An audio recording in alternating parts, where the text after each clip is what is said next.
Good morning, all of you. Myself Dhananjay Pandey from School of Studies in Biotechnology, Bastar Vishwavidyalaya, Jagdalpur. A very warm and pleasant morning to all of you. Today we are going to study another important topic and one of the important lecture, that is RFLP. The full form of this is Restriction Fragment Length Polymorphism. So it is one of the most important technique. Perhaps आप लोग का जो molecular biology का जो syllabus है, molecular biology के syllabus में आपके यूनिट 4 में ये इम्पॉर्टेंट टॉपिक दिया हुआ है RFLP। इसके साथ ही साथ एक और टॉपिक जो दिया हुआ है वो भी मैं इसी लेक्चर में कवर अप करूँगा, जिसमें है कि फॉरेंसिक साइंस में इसका क्या एप्लीकेशन है RFLP का। तो ये दोनों चीज़ों को क्लब करके इस लेक्चर में कंप्लीट करेंगे। RFLP में सबसे पहले तो इसका फुल फॉर्म आप देखेंगे। So it is restriction fragment length polymorphism.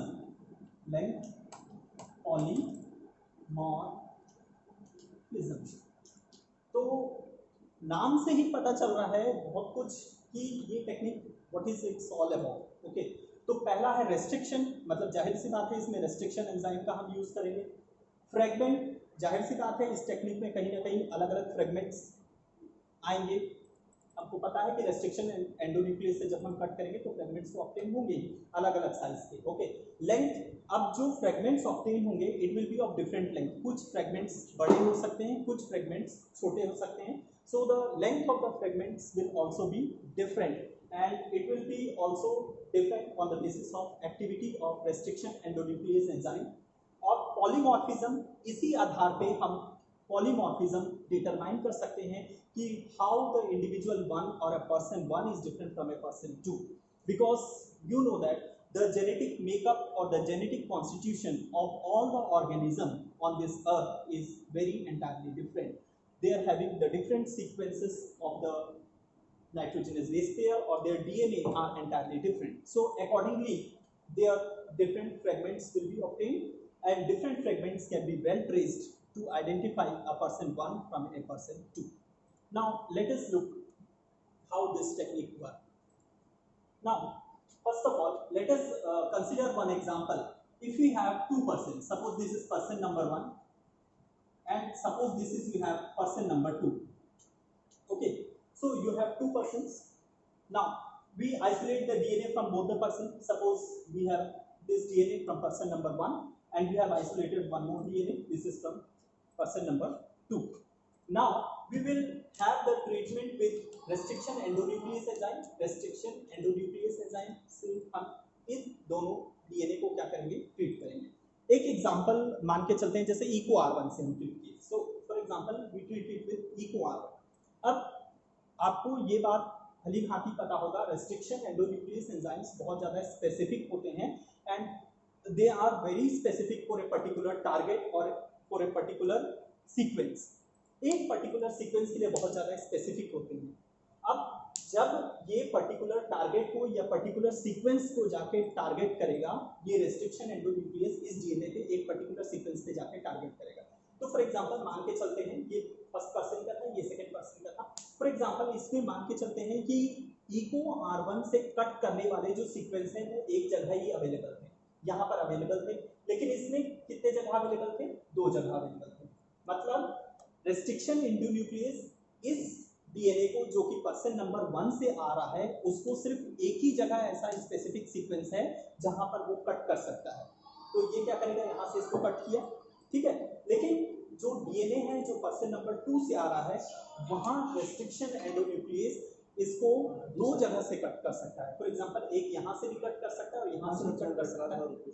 Clear to this? अब अगर यहाँ से पर्सन नंबर 1 के डीएनए को कट किया तो कट करने के बाद इसमें कितने फ्रैगमेंट्स होते हैं, एक फ्रैगमेंट आपका ये होगा, दूसरा फ्रैगमेंट ये होगा।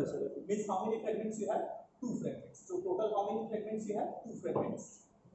Okay, so total how many fragments you have, 2 fragments। अभी तक 3 हो गया। इस केस में कितने फ्रैगमेंट्स अपलोड हो जाएंगे, ये होगा एक, ये होगा दूसरा और ये होगा तीसरा। सो 1 2 3। So total how many fragment, 1 2 3। So total how many fragment, 3 fragments.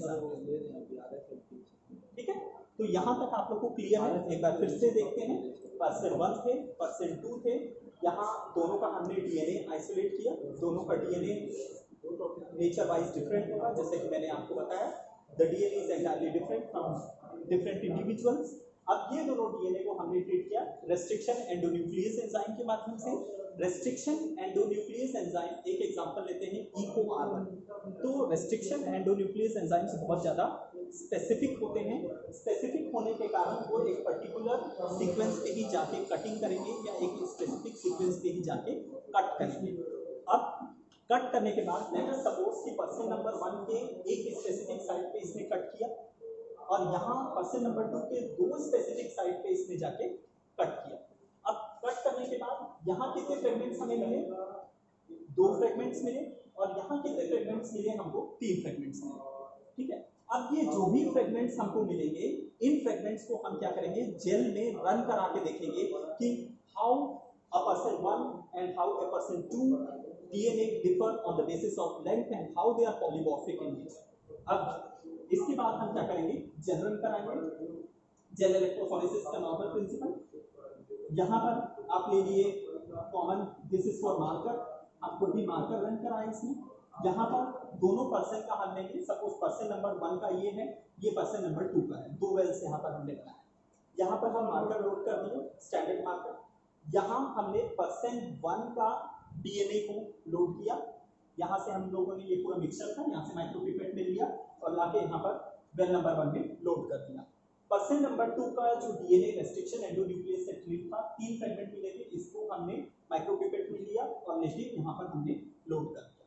जब लोड करेंगे इसके बाद हम इस इलेक्ट्रोफोरेटिक चैम्बर में इलेक्ट्रिसिटी अप्लाई करेंगे। आपको जैसे पता होगा यहाँ माइनस चार्ज हमने रखा और यहाँ पर प्लस चार्ज रखा। You know the DNA is having minus charge because it is having the phosphate backbone which is negatively charged and negative charge मान के चलते हैं यहाँ है, यहाँ पर भी ये इलेक्ट्रॉन कौन सा है? नेगेटिव। सो द नेगेटिव में क्या होगा? रिपल्शन होगा और नेगेटिव पॉजिटिव में क्या होगा? अट्रैक्शन होगा। इसका मतलब क्या होगा? यहाँ से जो भी डीएनए है वो इस पॉजिटिव इलेक्ट्रोड की तरफ क्या होगा? अट्रैक्ट होगा। Means it start moving here. अब इसमें कितने फ्रेगमेंट थे? 2 फ्रेगमेंट थे पर्सन नंबर 1 में, तो 2 बैंड हमको मिल गया। ठीक है, इसमें कितने बैंड थे? 3 बैंड थे, तो हमको 1 2 3 बैंड्स मिल गए। ठीक है, इसमें कितने बैंड है? 1 2 बैंड, इसमें 1 2 3।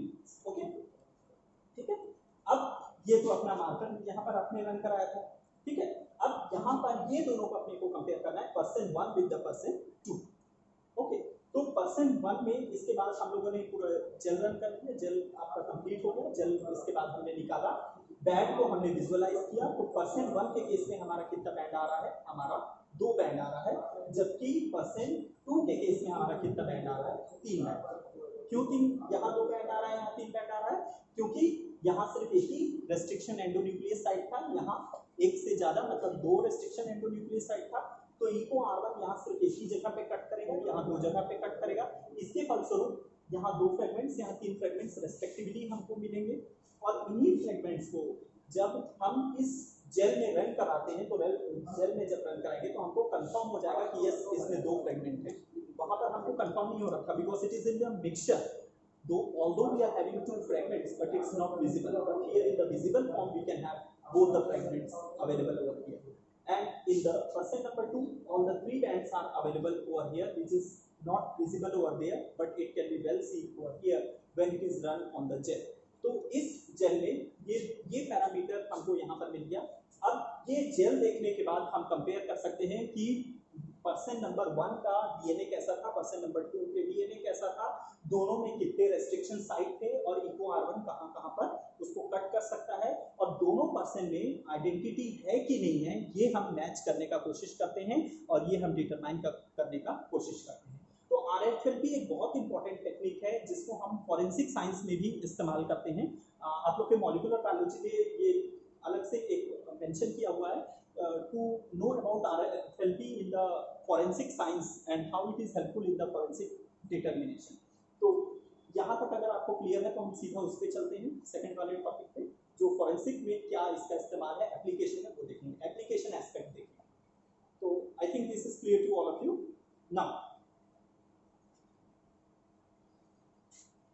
Now let us move into the forensic application। वो भी इसी पे डिपेंडेंट है। अगर आपको ये समझ में आ गया है तो you can well understand that also. Forensic application,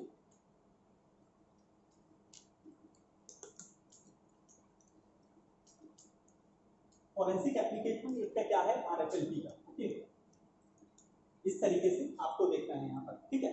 तो अब यहाँ पर हम मान के चलते हैं कि for example forensic cases generally किस टाइप के होते हैं। जनरली फॉर एग्जांपल किसी ने कोई क्राइम कर दिया, कोई एक पर्टिकुलर क्रिमिनल है, and we want to detect the criminal, and let us suppose one criminal is there और one such incidence of crime has done. अगर फॉर एग्जांपल कोई एक स्पॉट है X है, ठीक है, X एक स्पॉट है जहां पर फॉर एग्जांपल कोई क्रिमिनल केस कमिट हुआ है।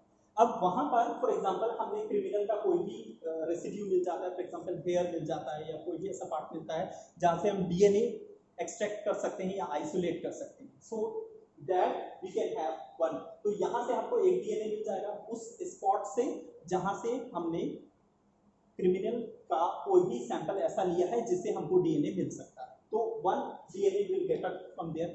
अब दो DNA हम सस्पेक्टेबल से ले सकते हैं, so this is unknown one, unknown person 1 and this is unknown person 2, है ना, unknown person 1 unknown person 2, है ना, unknown person 1 और unknown person 2 है।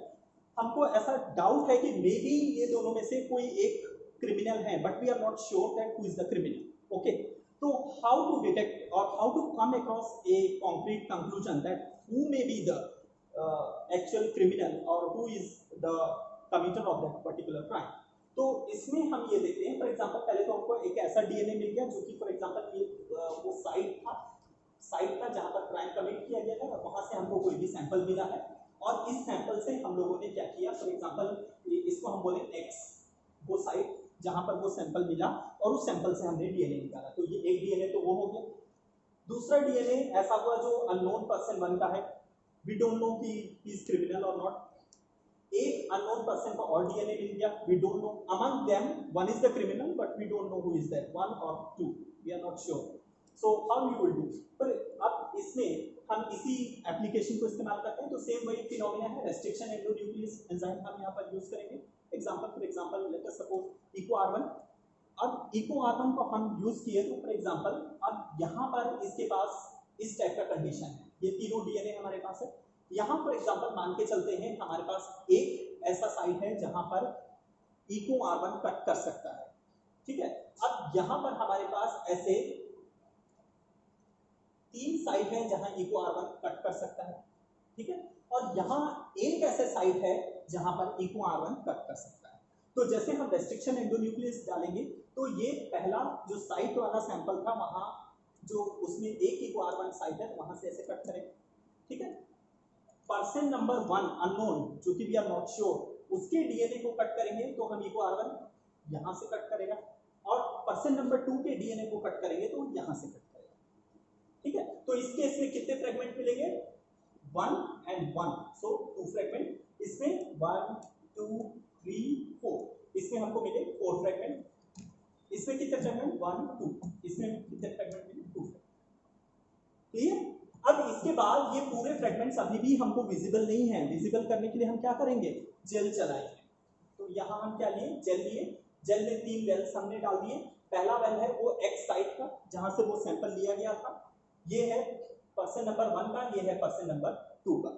सिमिलरली हम यहाँ पर माइनस इलेक्ट्रोड से कनेक्ट कर दिए, इसको प्लस इलेक्ट्रोड से कनेक्ट कर दिए, और यहाँ पर हम लोगों ने क्या किया, DNA को लोड कर दिया। मतलब यहाँ का DNA उठाएंगे, X में लोड की, यहाँ का DNA उठाए 1 में लोड किए, यहाँ का DNA हमने माइक्रोपिपेट से उठाए 2 में लोड किया, ठीक है। अब सिमिलर पैटर्न पे हम इलेक्ट्रोफोरेसिस यहाँ पर होने देंगे। अब इलेक्ट्रोफोरेसिस के फलस्वरूप क्या होगा, हमारा DNA का माइग्रेशन होगा, सेम वही प्रिंसिपल है, माइनस चार्ज माइनस को रिपेल करेगा, माइनस चार्ज प्लस को अट्रैक्ट करेगा। इसका मतलब जो बैंड्स हैं इस तरफ माइग्रेशन इस तरफ होगा DNA का, क्योंकि DNA यहाँ है, माइनस रिपेल कर रहा है और प्लस अट्रैक्ट कर रहा है। तो यहाँ पर आपका जो X साइट है इसमें कितने फ्रेगमेंट्स मिलेंगे, यहाँ 2 फ्रेगमेंट्स मिलेंगे।